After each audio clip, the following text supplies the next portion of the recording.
بسم الله الرحمن الرحيم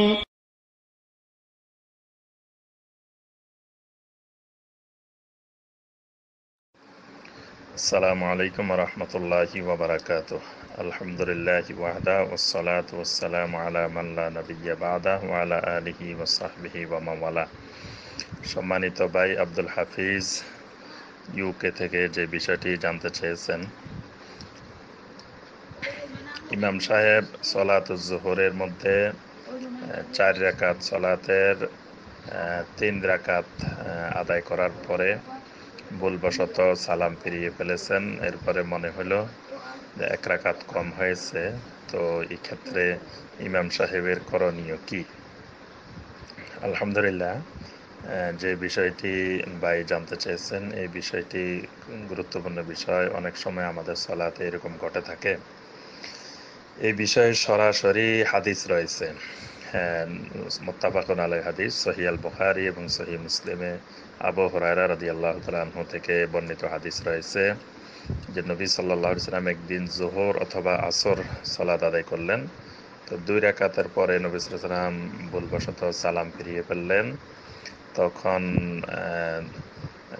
এক লোক দাঁড়িয়ে বললেন যে ইয়া রাসূলুল্লাহ সাল্লাল্লাহু আলাইহি ওয়াসাল্লাম আনাসিতা আম কাসারাতিস সালাহ, আপনি কি ভুলে গিয়েছেন নাকি সালাত সংক্ষিপ্ত হয়ে গিয়েছে? নবী সাল্লাল্লাহু আলাইহি ওয়াসাল্লাম বললেন, আমি ভুলিও নাই, সালাত সংক্ষিপ্ত হয় নাই।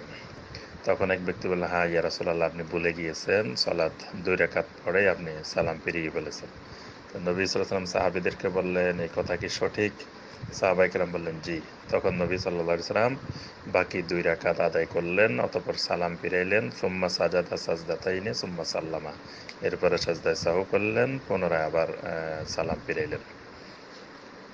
তো এখানে আমরা যে বিষয়টি দেখতে পাই যে 2 রাকাতের পরে তো ঠিক একইভাবে 3 রাকাতের পরেও যদি এরকম ভুলবশত সালাম ফিরিয়ে ফেলান, তাহলে যখন খেয়াল হবে তখন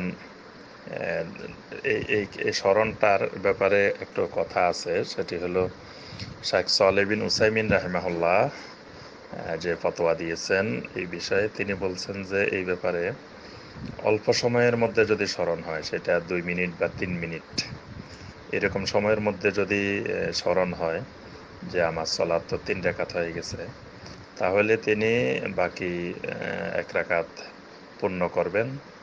এরপরে সালাম ফিরাবেন, সালাম ফিরে 2টা সাজদায়ে সাহু করবেন। তো এটাই হলো সাজদায়ে সাহু করাটা, এটাই উত্তম। এই পদ্ধতিটা উত্তম। তো আর যদি সময় বেশি হয়ে যায়, মানে 3 মিনিট 2-3 মিনিটের বেশি সময় হয়ে গেছে যে বোঝা যায় নাই, তো পরবর্তীতে যখন জানতে পেরেছেন তখন আবার পুনরায় 4 রাকাতেই আদায় করবেন ইমাম সাহেব। অর্থাৎ এই সময়টা যদি 2-3 মিনিট অল্প সময় হয় দ্রুত, তাহলে 1 রাকাত আদায় করলেই হবে। আর যদি সময়টা দীর্ঘ হয় তাহলে এটা পূর্ণ আবার 4 রাকাতে আদায় করবেন।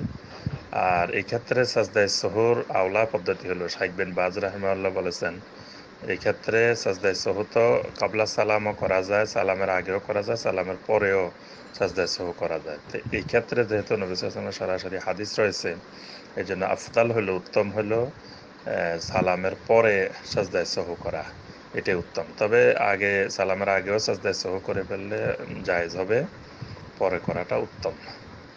আশা করি আমরা বুঝতে পেরেছি। ওয়াল্লাহু আ'লামু বিস-সাওয়াব। আসসালামু আলাইকুম ওয়া রাহমাতুল্লাহি ওয়া বারাকাতুহু।